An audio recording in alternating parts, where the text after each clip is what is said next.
All right.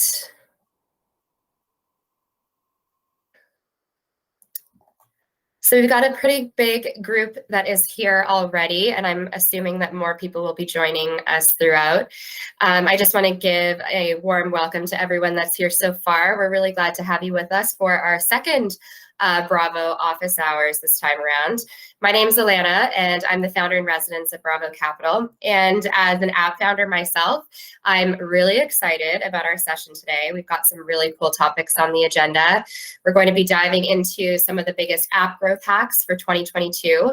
And so that's looking at conversions, paywall optimization, dynamic pricing, and all that fun stuff. Plus, we'll be making some predictions about where the app economy is headed. But before we get to all that, I'd like to introduce my co-hosts for today. So I've got Steve Young from App Masters here with us. Steve is an app marketing expert. He knows a ton about ASO, ASA, Google Ads, paywall optimization, and Steve also runs an app marketing agency known as App Masters that helps his clients grow downloads and increase revenue. Steve is also the creator behind the fantastic App Masters YouTube channel that I definitely recommend you all check out. And he provides a ton of guidance on there and growth hacks for app businesses of all sizes.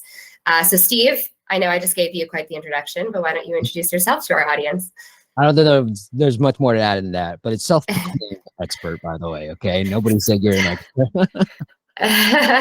Self-proclaimed. Well, Steve has a lot of awesome topics that we're going to be going over today. So before we begin, I'd just like to let everyone know that this is intended to be an interactive session. So that's why we're doing it on a Google Meet. So if you do have questions, please feel free to post it in the chat. Someone on Braavo may be able to answer it for you, or we will surface it during our discussion. You could also use the hand raising icon, which is at the bottom of your screen. And there will also be some room for Q&A towards the end. And if you don't mind, please also leave yourself on mute to avoid any disruptions. I know that there will be some people joining throughout. You can also quietly leave if you need to. We will be sending the recording to everyone who joined and also to those who didn't make it. So that was a pretty quick intro. Without further ado, let's get things going. So Steve, when you and I were prepping for this chat, we talked for a really long time about paywall optimization. And I think that that is a topic that you know very well. And something that you said that I absolutely loved was that the more paywall views you get, the more revenue you'll get too.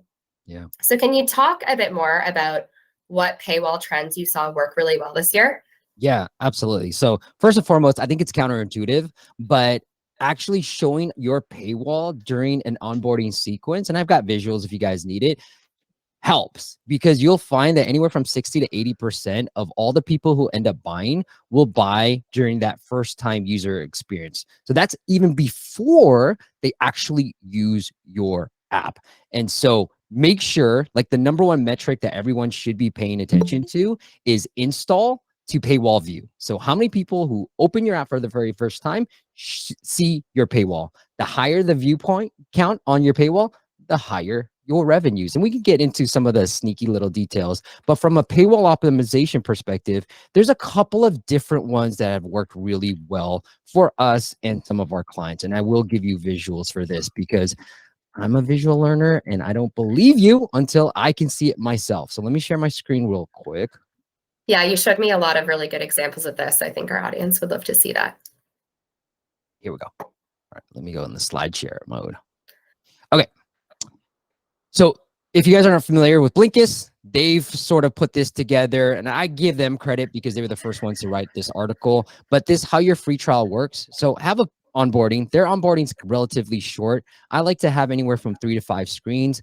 Things that you might have already been saying in your screenshots, things that you might be using in your description. Nobody's going to read it. So make sure you have it in either your screenshots or your onboarding process. That very first screen should always remind users of what the app does. Just like a quick little reminder, because think of it, every download as a drunken download where we have a couple of drinks, and then you forget what the app does. And so that first open, you're like, oh, yeah, that's what Flipped is, or that's what Blinkist is, right? And then we found that this is pretty high converting. So it just sort of explains how your free trial works.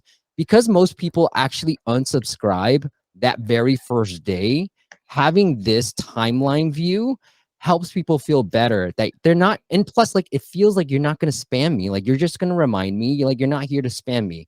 And so this is working really well. One of our clients who had and I'll get to the second part of a paywall trend, is seeing like a 30% conversion rate on this paywall, right? The ones that I've been talking about, so you guys can read the article here, but how solving their problem, Blinkist, their number one complaint, because the number one complaint is, yo, I meant to cancel, I forgot to cancel, right? And so just by reminding people, you decrease, so they increase their conversion by 23%, decrease customer complaints by 55%, increase push notifications from 6 to 74%, and then reduce cancellations during the trial by 4%. So I'd love to sort of talk about that for a second. So what you're saying here is that by being more upfront about how a user can cancel their trial or cancel their subscription, it actually leads to higher conversions. Is that what you saw? Exactly. Yeah, it's almost like that's counterintuitive and almost goes against like some of what we've been seeing otherwise, which is kind of being a little bit more discreet about how to cancel. But it seems like being more honest and upfront with your users is actually driving an improvement when it comes to conversions. Yeah, absolutely. Right. Like, it feels like we're not trying to be a snake oil salesperson.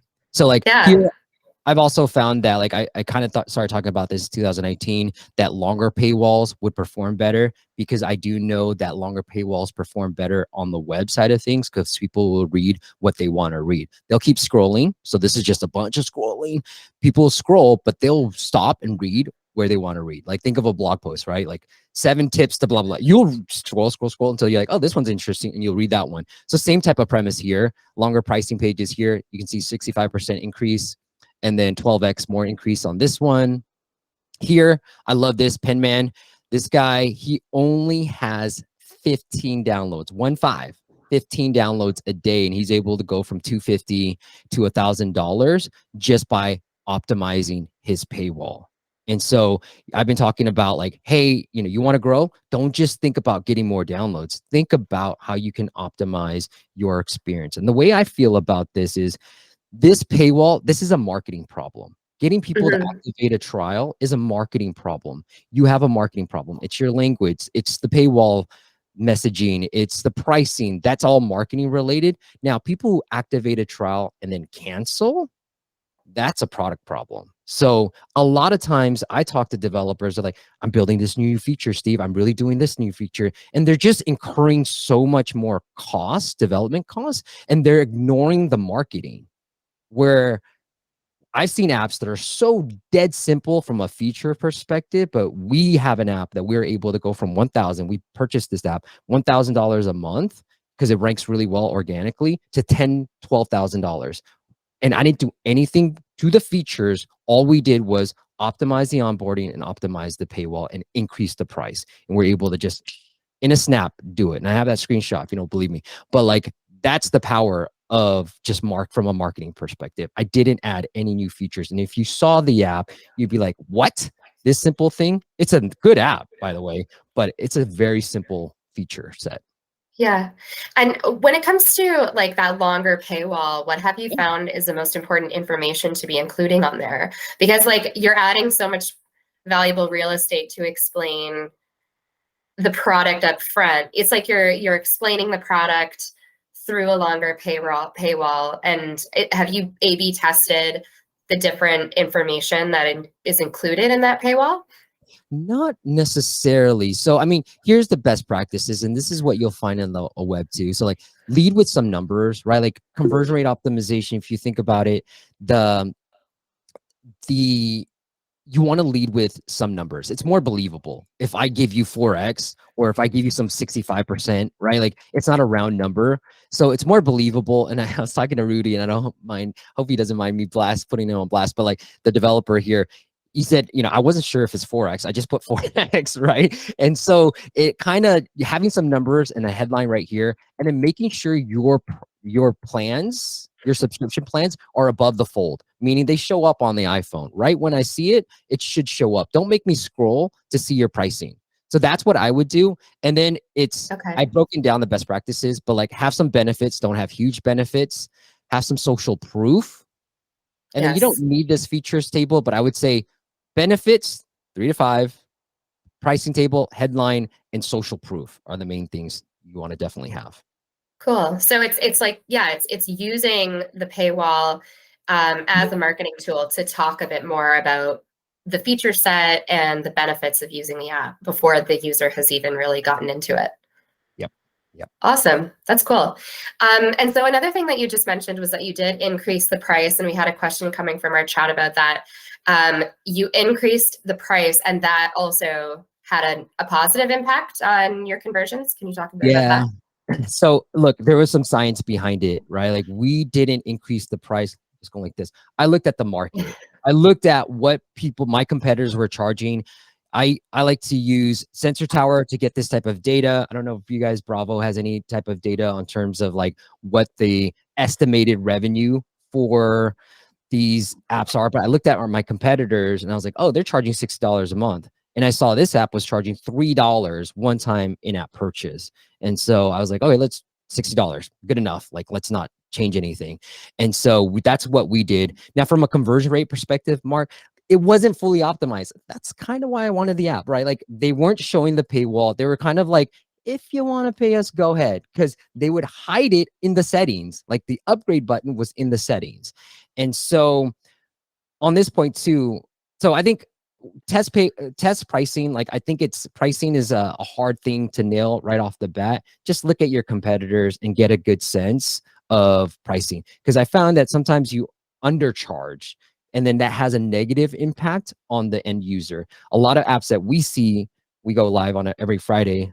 Alana, you've been on this, but like we look Yeah. at other people's apps and then we give them feedback. And I found that, like the higher the price, the more people actually think that you're going to be a better app. Where if you charge, like I would say under 20, you're probably undercharging for your app, depending on the category. But I think generally speaking, under 20 is too low on a yearly pricing. Is too low Yeah. charging. And what about that, like yearly versus monthly, and Mhm. then on top of that versus trial, have you seen work the best? It's app dependent, but I would try to push everything into the yearly. There's some stats out there. There's two surprising stats for me. Sometimes the weekly has a higher LTV. All right. Generally speaking, across the board, getting users onto a monthly plan has the worst LTV. All right. If you're getting people if you're only offering a monthly plan, you're really losing out. So I like to think of things in threes, and I like to have a monthly or weekly. That's the base plan. That's the cheap plan for those who want to be cheap. And then I have a yearly plan. And then I have a middle plan that is purely a decoy to make the yearly plan look more attractive. So that third plan, whether it's 3 months or 6 months, I don't care what you price it at, but I price it very close to the yearly so that you see where the value is. Because when we're on a pricing page, we want options. So if you're just showing yearly, you might be losing money on the table. But I like to show some options because we like options. We don't want too many options. We want some options. And that third plan is only meant for you to be like, oh, I see where the value is.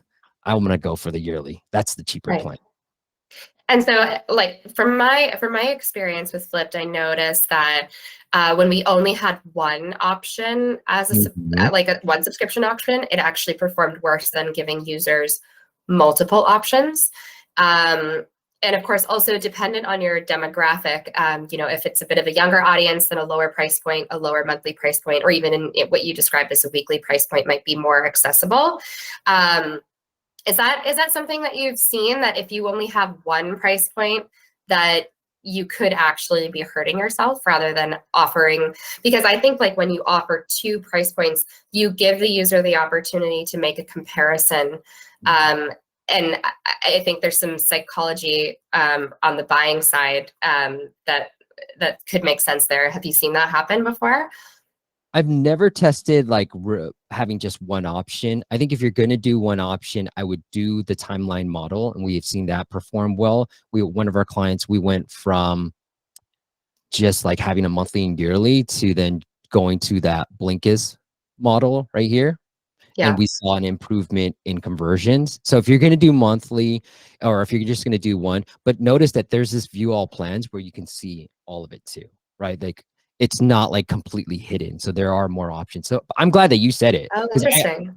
I've never done it that way. I just don't like the one option. I just want to. So I've never A/B tested it because I was just like, no, I'm not going to do just one option. So I've never done it that way. But yeah, like I'm glad you said it. That hey, when we showed multiple options, we actually saw an increase. Yeah. And that's interesting too. So showing like one option that is your most popular option, but Mm-hmm. that giving users the ability to click to see more plans. That's super cool too. Yeah, yeah. And for this app, we went from just one option. It was like remove ads, and then I said, look, let's give them 3. Let's do this.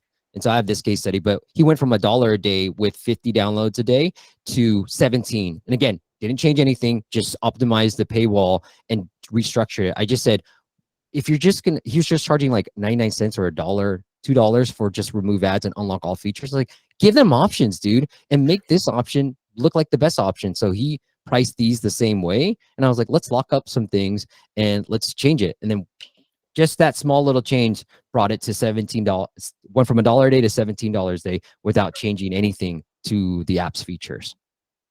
So. Yeah, that's also something that we have definitely seen at Flipped is whatever your UI is pointing towards as like the highest value or what you want your users to choose, it tends to be what they do end up choosing.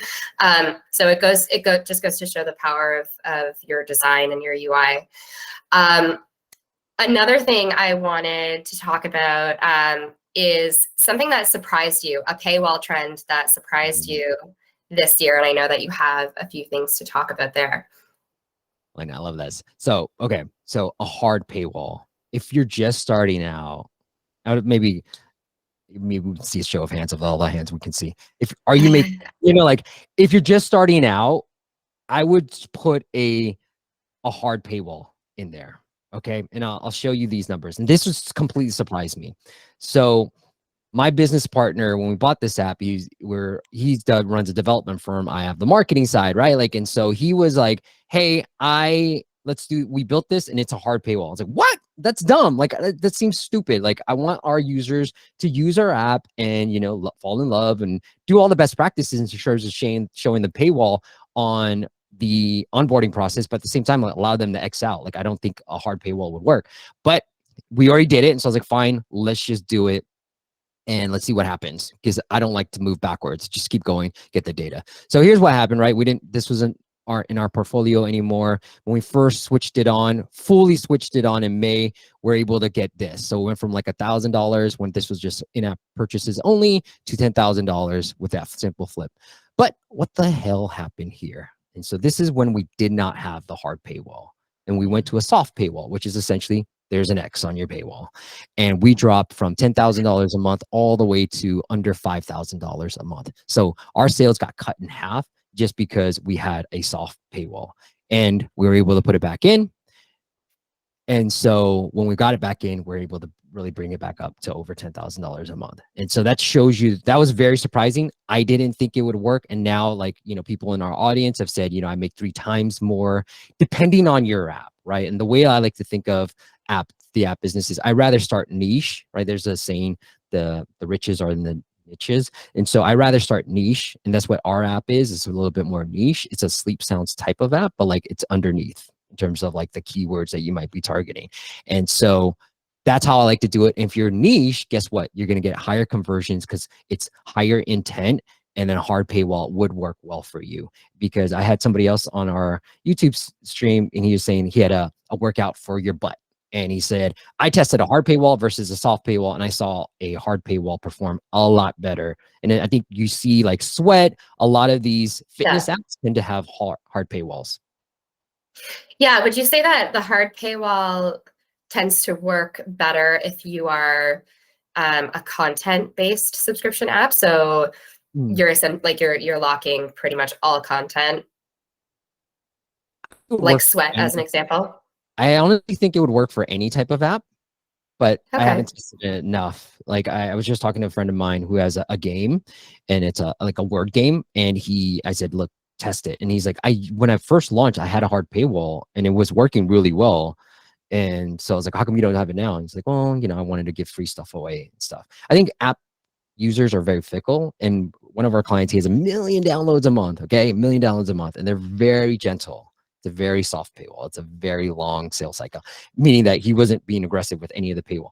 They added the paywall to the onboarding process, and guess what they saw? So their thing was, I want to increase retention. They have millions of downloads a month. I want to increase retention. I said, all right, well, they were watching our channel and they said, all right, Steve, I added the paywall to the onboarding process. So guess what happened? They saw an increase in revenues, obviously. Well, guess what else happened? They saw an increase in retention because people would pay attention, right? And so it was just Interesting. that, like, finally, like, their end goal was to increase retention, not to increase revenues. But this is 1 million downloads a month. So there's statistically relevant data that says, look, add the paywall, the more money you can make, the higher your retention is going to be anyways. That's really interesting. So that's sort of like we've come full circle on that marketing problem versus product problem conversation.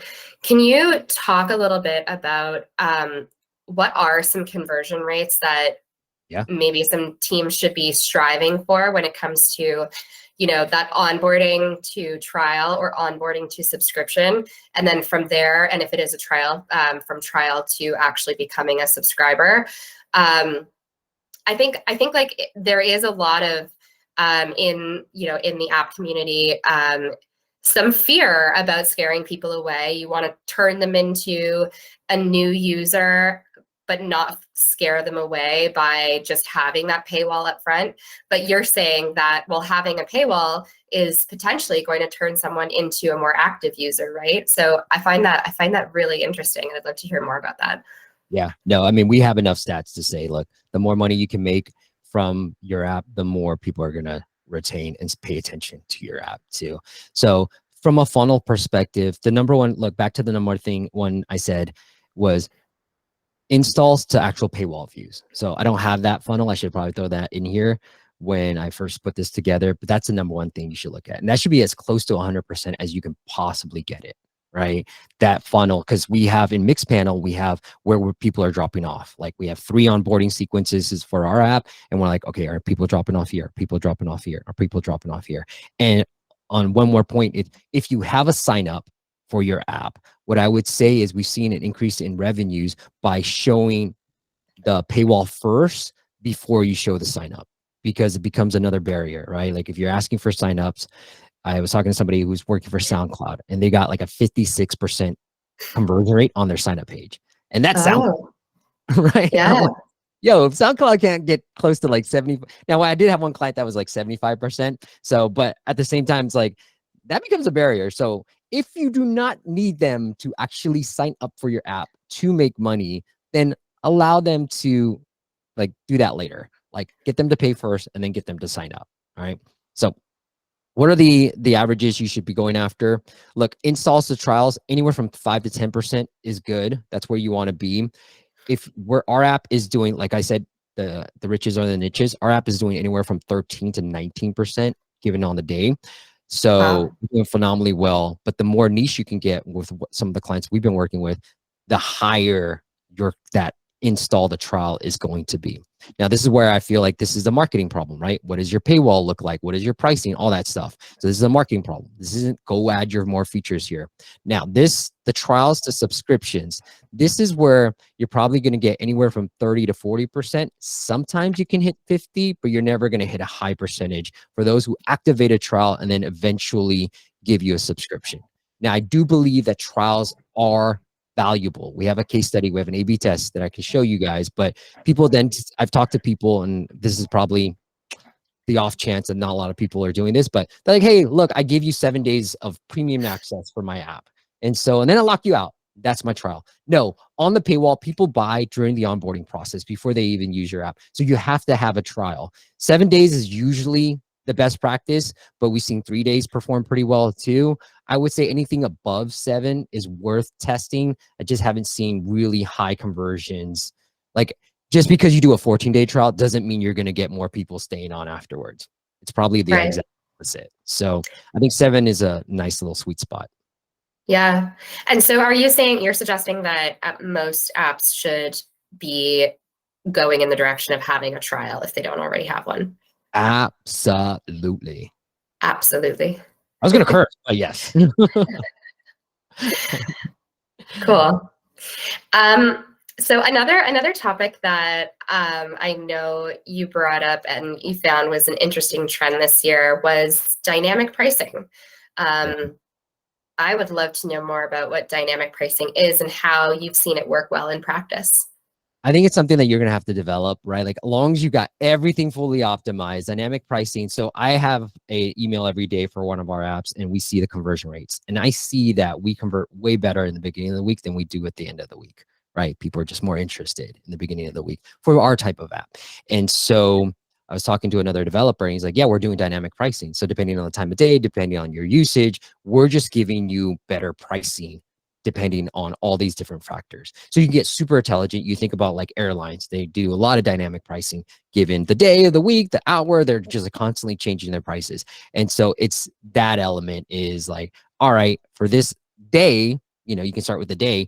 I'm going to set a lower price point because I know conversions are a little bit lower on this. And then if users have higher intent, maybe giving them a deeper discount after they've said no to, I guess this is the simplest way of thinking about the dynamic pricing. If I can show you an example here, but here, I'll show you this Headway example. Sorry, Headway, I'm putting you guys on blast. Yeah. But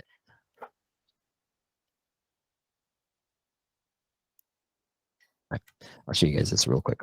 So Headway has a really cool, if you haven't checked out the app, go check out the app and you can go through the whole funnel yourself. But they're making 2 million downloads and $400,000 downloads. And this is all according to Sensor Tower, by the way. But they have a super long onboarding.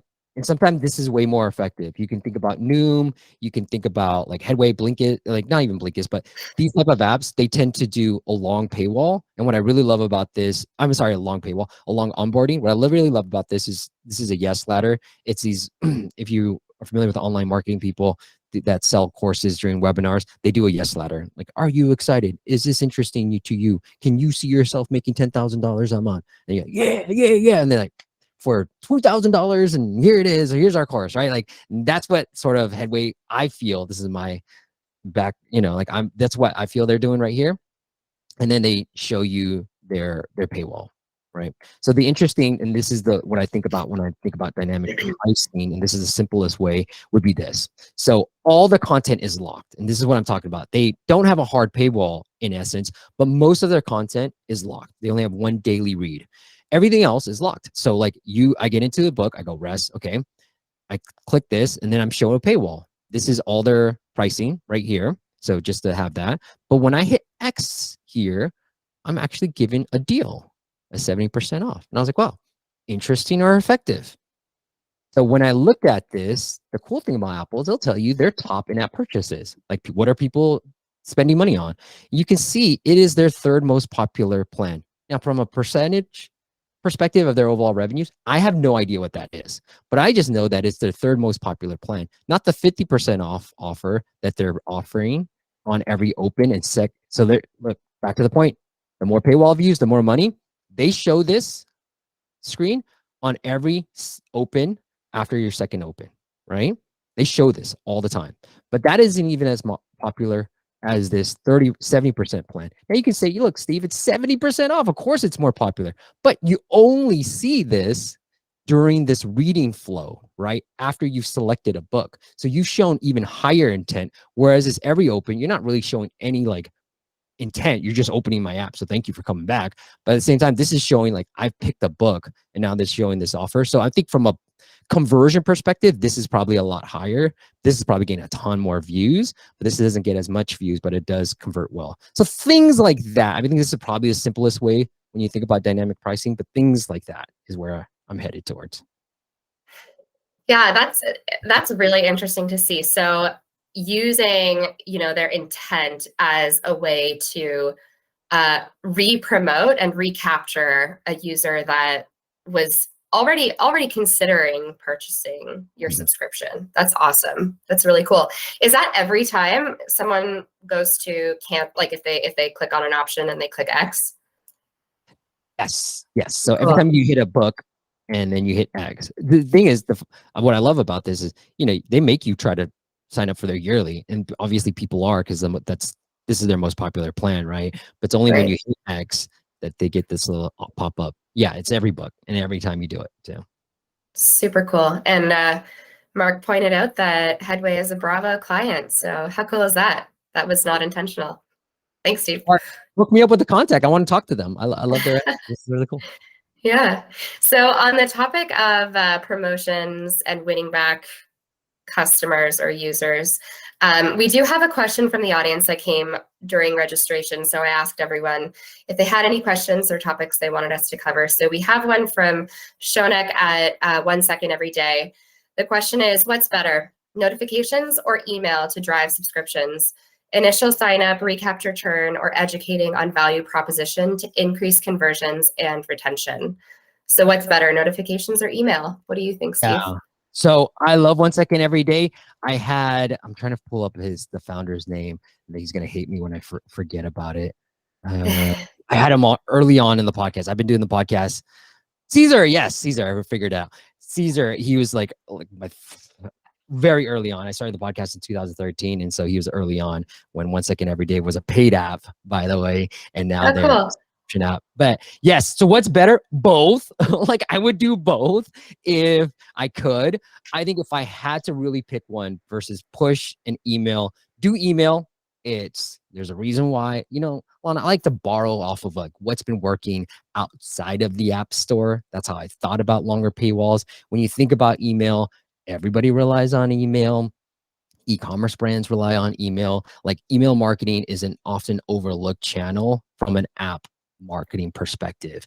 Yeah. Everybody stands push, and so I would say email is the main thing, and we've seen really good results. One of the email tips I will give you is that we just recently ran was, look, use FOMO, right? When we say our most popular features, our most popular workouts, our most popular study timers, use FOMO to get people to engage with it. The other thing I would do is if you have a big list, for those who don't open, send another email. And the trick that I use was I just added RE in front of it in the subject line the second time. So you didn't open the first time. Clever. I put RE and then the same subject line the second time. And we saw I forget what the percentage is, but like a 50% increase in open rates when we added the RE to that. So leverage that, but then use what these online courses guys have been doing for a long time. It's urgency. It's Robert Cialdini's, I think I said it right, but influence book, it's having urgency. So if you're going to do a promo, like for 1 second every day, make sure it's like, hey, 7-day promo, you know, say the promo, add some like testimonials, some social proof in between. And then on the last day, hey, last chance to say blah, blah, blah, blah. And then you do that. And so then have a drip campaign. I try to have a drip Yeah. campaign. Yeah. Yeah. At Flipped, we've always used email to engage with our users. So we have an onboarding email campaign that, I mean, for a B2C app, believe it or not, gets like a 50% open rate, which we've always been like really proud of. And also, if you're a productivity app or if you have anything that can show users like a comparison of this week versus last week, that's always a fun email to send. So I know that like Strava, the app for athletes, they tend to do stuff like that as well. And we would do that too. So we would have like a summary email that would send weekly on Fridays. So users would get used to getting that notification from Flipped and specifically in email, so that when you do go and start sending promotional campaigns, that they're already familiar with receiving emails from you. Another way that you can use email, and this is now leading to my next topic that I know some people are excited about, is using an external payments checkout page for your app. So I know that this year, this became a very hot topic, using Stripe, for example, as a checkout page for your subscription. So that means that you get to avoid Apple's 15 to 30% commission. And Steve, you and I talked about some of the pros and cons of doing this. Would love to know your thoughts.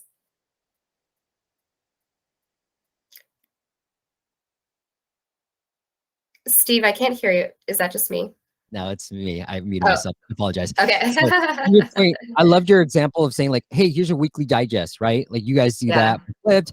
Hey, here's how much you've studied. I love that. Use that as a way to create virality as well. So I use Zero to, I've been intermittent fasting for a long time, but they send me this weekly email. They don't do this anymore, but I love that they do this. So they're like, hey, this is your fasting. I was like, oh, wow, that's cool.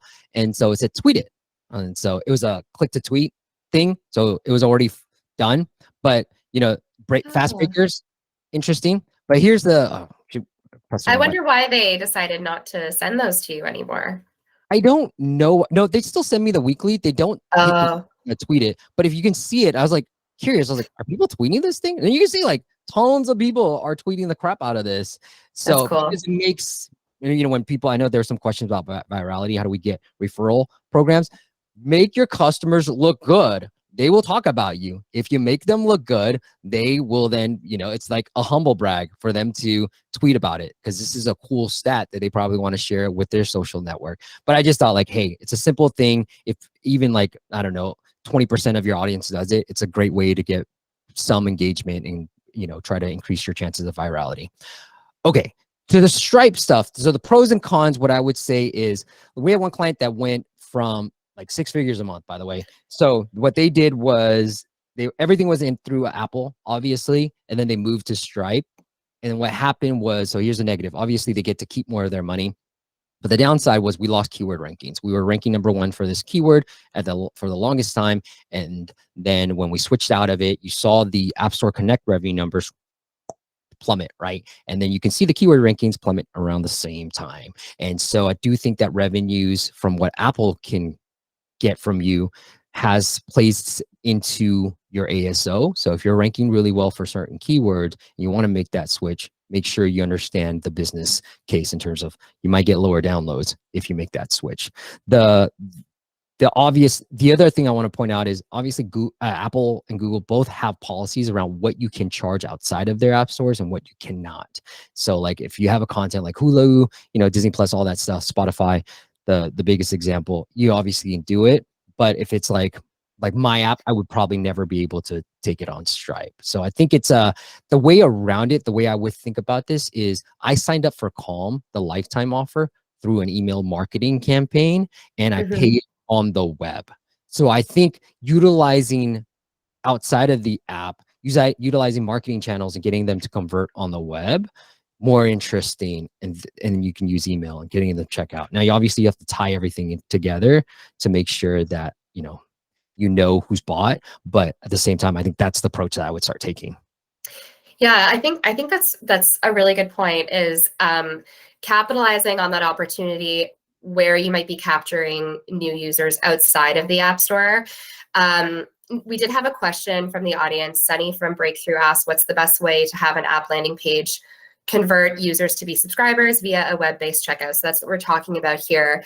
I posed this question to the Braavo team, and one of the answers that I thought was really smart was that you could have some sort of questionnaire that the user goes through, and it allows the user to invest their time.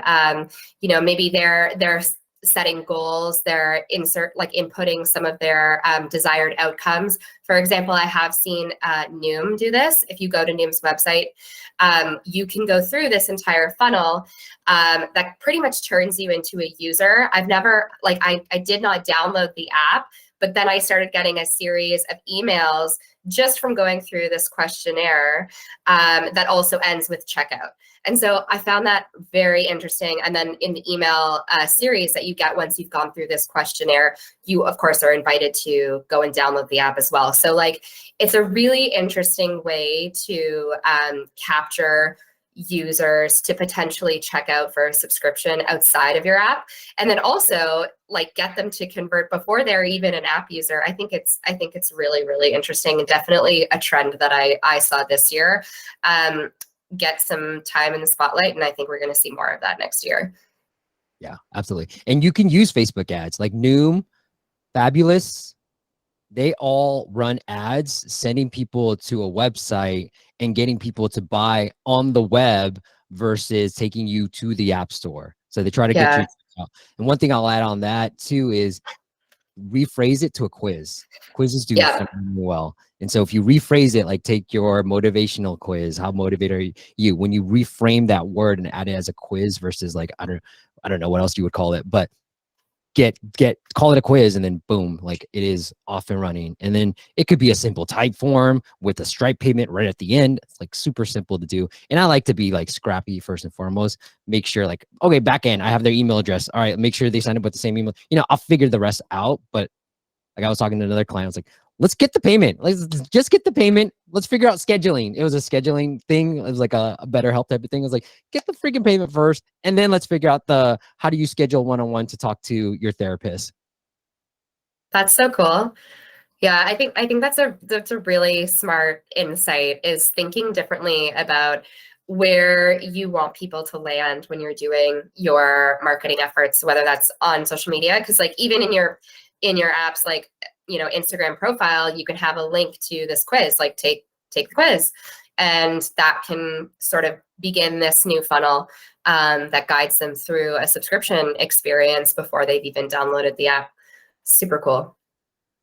Okay, we have a question in the chat that I think would be cool to answer now. We've got from Mike McSweeney, pricing by device type. Has anyone tried this? We are considering serving higher prices to newer and more expensive devices. Steve, is that something you've tried? That's interesting. Really. But Mike, back to our earlier point of dynamic pricing, that's something you can test out. I mean, I think generally speaking, iOS users tend to be higher converting. So like, even if it's like Android, you'll have a problem, bro. Like it's gonna be a lot of things you'll have to figure out from a device perspective. But I think definitely when you think about the simplest way would be iOS versus Android, and then you can get fancy. But I've never tested that. But that's what we're talking about when we talk about dynamic pricing. Yeah, cool. I mean, always worth experimenting, right? Yeah. All right, we're in the last 15 minutes or so.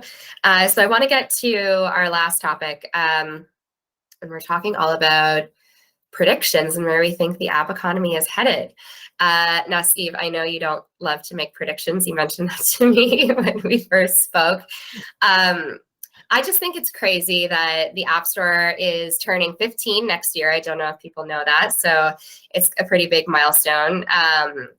And I mean, from my perspective, I think something that was interesting this year is that we saw a big new social media app break through in popularity. Anyone want to take a wild guess of which app that was? Chat? No? So, Be Real. There we go. We got Be Real. Yeah, Be Real was named App of the Year just last week. I think that's really interesting that a social media app. Also Gas. True. Yep, that one. There you go. Like 2 social media breakthrough apps coming out in 2022. And then TikTok obviously overtaking Instagram in popularity as well.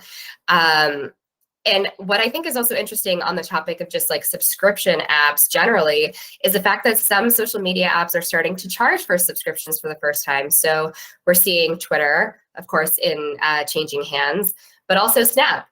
Snap started charging, or they added a subscription model to their app as well. And I'm wondering, like, is that something you find interesting, Steve? Social media charging for subscriptions for the first time ever? That is interesting. I mean, I think it speaks volumes to the fact that subscriptions are like I guess, the best way to try to monetize your audience. It just leads to longer LTV. I've actually seen it with my business when we switched over from like a one-time project to be more like charge less per month, but at the same time, do good work and hopefully people stay on and your LTV goes up, right? And so I think it just speaks to the fact that subscription is such like the best probably business model that you can possibly have. So Yeah. Yeah. Well, I mean, it is very interesting that you have these massive social media apps that have an advertising model and then they're considering layering in a subscription into that. I think it speaks volumes, like you said, about what it means for subscription apps. Now, I know also something that you mentioned was a really important advertising channel that you mentioned to me, you think is going to become one of the most important ones for people to be focusing on in 2023. yeah, and I speak to like a lot of my audience are more like founders and indie app developers. And so when I'm talking to them about like, I try to keep things in simple formulas and simple channels, right? And so I said Apple search ads. You're already starting to see signals that Apple search ads is one of the higher ROI channels out there. And I think it's like obvious because Google built $1 billion business out of a search ads platform, right?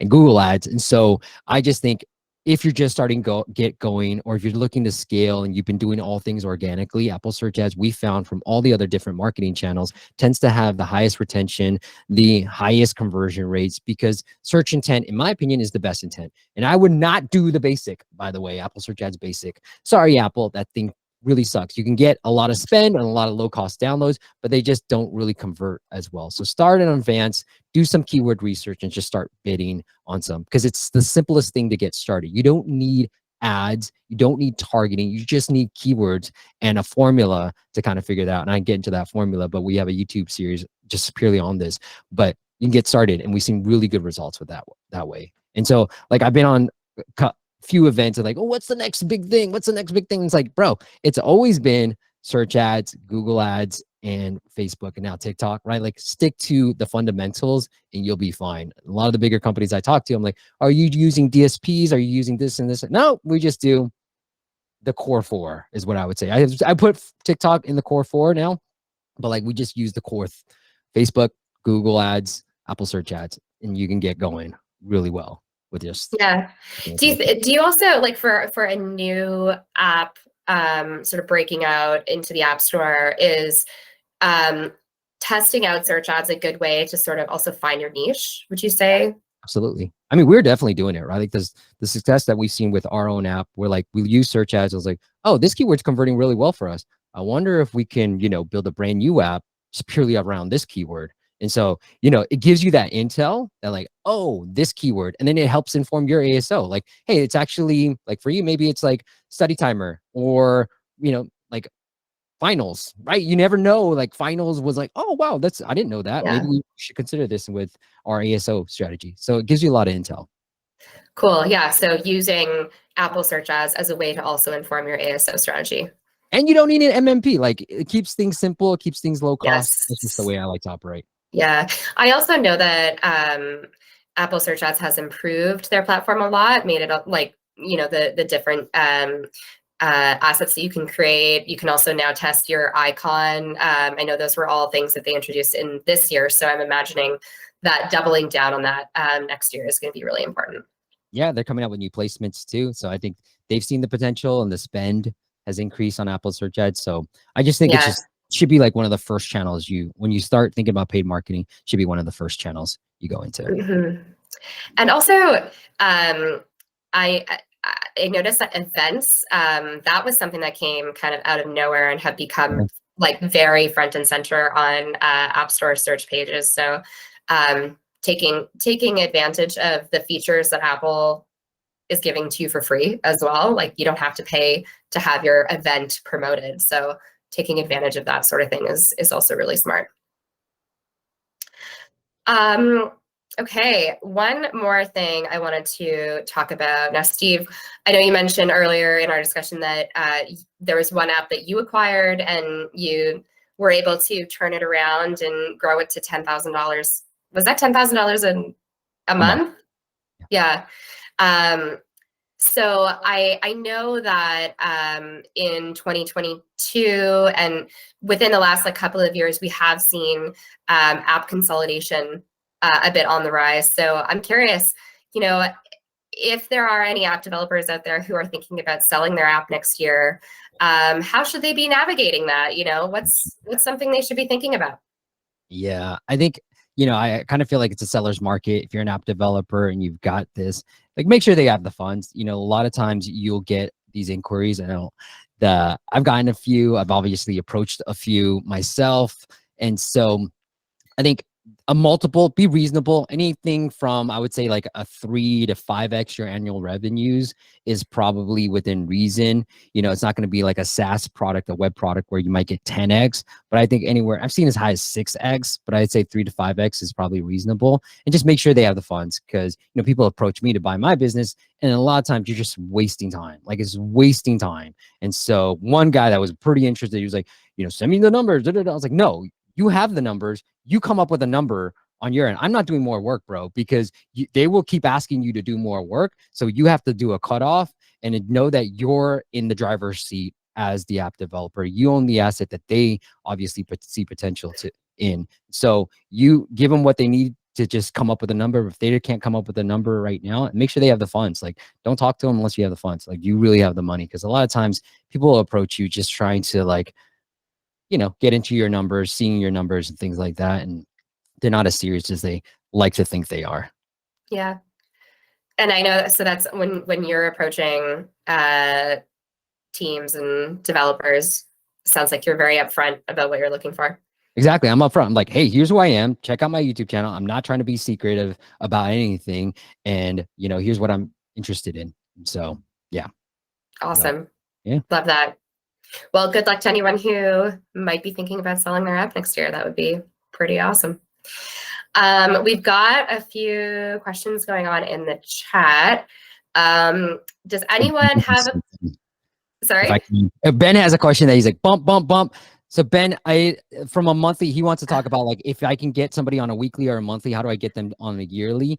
I don't know exactly how to do that properly. I think Apple might take care of that. I know within your settings and your App Store subscriptions, you can easily make that change. So Ben's shaking his head. So I think Ben, you're the one asking actually. So I think that's the way I would do it. But yeah, like, I would honestly just try to get more people into the annual if you can, versus trying to get them into a cheaper plan and trying to get them to upgrade. Because a lot of times I think that I find that to be harder. And then one thing that I've been thinking about, Ben, is like the churn rate on the monthly is like 3.5 months. You're roughly around 3 months, right? The annual churn rate that Revenue Can't just said at an event was 26%.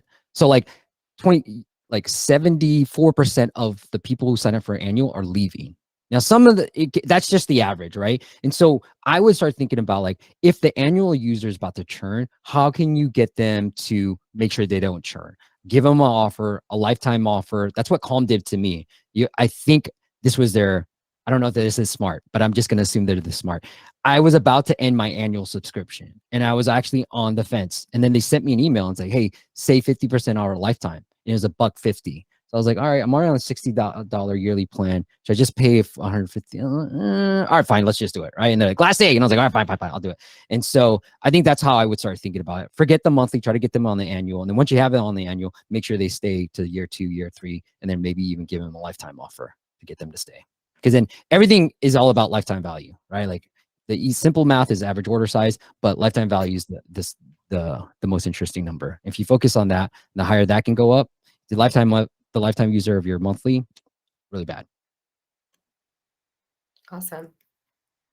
Thanks, Thanks, Ben. 95. That's too low. Does I find that anyone else? smile out of Ben, by the way. He's been like very serious throughout the whole thing because he's center stage on my screen. Yeah, me too. Does anyone else have questions outside of the chat? Anyone want to jump in? You can unmute yourself if you. Can I ask a question? Absolutely. Is it okay? Yeah, sure. Been here also from 1 second every day. So Hi. I got to refer to this call from Shonik. So thanks, Shonik. When you hear this was really great, amazing content. Thank you very much, Steve. I have a question on the non-skip button of the Pro screen at the beginning of the onboarding. We tried that, and we've seen a massive bump there. The issue there is though, 1 second every day is a very social app. So the viral funnel goes, people download the app, use it for free, share their content per month or at the end of the year. More people see it, and then they would just come back, and then more people start using it. And that has been working great for us. The issue that I would have here is, or that I'm trying to gauge is, so now if I just switch over to skip, not allow people to sign up anymore, I would just not have these people anymore. And how would you think about that, and how to quantify that? It seems like it's super complicated, like how to gauge what kind of impact it would have on further down the funnel. You cannot use number of shares either, because TikTok has an algorithm, and that changes. So there's a ton of moving targets. Do you have any tips regarding that? Well, I'm a big fan of the app, right? Say hi to Caesar for me. What I would do is for you guys, because I know a little bit about the app, is maybe lock it at a certain time. So maybe play around with maybe not showing the X, or a nice balance then would be show the X like 3 seconds later. And that tends to work really well. So that might be a fine balance between showing the X, but waiting a few seconds to show the X. And we've seen really good results with that. But then for an app like 1 second every day, where you want usage, you want those shares, maybe lock it, give them the 7 days for free, right? Like let them see the magic of 1 second every day, and then the final product after 7 days, and then probably more inclined to stay on. And then once they stay on, they're more likely to share too. So that might be the way to balance it. But it's a tough math equation. So I don't envy you. Awesome. Thanks. Thanks, Ben. Any other questions from anyone else here? We have a couple minutes left. I mean, I can talk about what Evita said about emotional user acquisition with Google ad growth hacks for subscription apps at the beginning. For Google ads, it's just the black box. Like it's machine learning. It's everything is AI, right? And so there's very little targeting that you can do. What I would say is you can start with a really low cost per install target and then move your way up. Also, when you're writing your ad text, use the keywords that you want Google to really pay attention to. And that's how you can start targeting your audience. And so for you, Alanna, it could be like flip for like, hey, best study timer for students. And then just having students, Google will be intelligent enough to be like, all right, I'm only going to show these to potential students. So those are the hacks with Google. If you're just running Google for Google ads, Google Play is perfect, self-attributing. If you're trying to run it for like iOS, you do need like Firebase or AppsFlyer integration so that Google can know when an install has happened. But those are the simple hacks for Google to get going. Hey, Steve, this is Logan. Obviously, we talked a couple of days ago. Yes, sir. But I put my question in the chat. So for those of you in the audience, we have a regional app that's focused, in a couple of cities. And so I guess the question to Steve is, just to be clear is, do these UA channels really work in a cost-effective way if you're really only in a couple of cities or states? Yeah. Ticket Jam from Logan. Yes. So you can find cheap tickets for concerts, but Logan, my answer. So I do think that, look, Facebook is probably your best platform. The Google and Apple, from our experience with regional apps, haven't shown enough scale. And then Apple is so stinking, everything's so private and no data comes through that I think it almost limits you. Like we even tried demographic targeting on Apple search ads, like targeting only moms, or we think of moms, like females in a certain age group. And that doesn't have any scale. And so when you're trying to do that, like maybe even go after the keyword of Portland and just let it go crazy on Apple search ads. But I think the channels I'd be targeting would be more Facebook and like the social networks. Alanna, what do you think? Yeah, I think that everything that you said was important with that consideration for sure. Cool. Awesome, you guys. Well, that is the hour for Braavo's office hours of the month. I just want to thank everyone for joining us today. All of the great questions that came in, we did our best to cover them throughout. Thanks, Mike. We will keep doing these. yeah, we did our best to cover most of the questions that were asked. If there's anything that was not covered, I will also be following up with this recording, as well as Steve's contact info if you want to get in touch with him directly. He also does these YouTube interviews that are fantastic, and I'm sure that there's plenty of people in here that would be excellent guests on his show. So there you go, Steve. Let's do it. Drop the YouTube at masters.com/YouTube. All right. Wonderful. Okay, thank you, everyone. We'll see you next month. Great job, guys. Thank you so much. Thanks, Mark.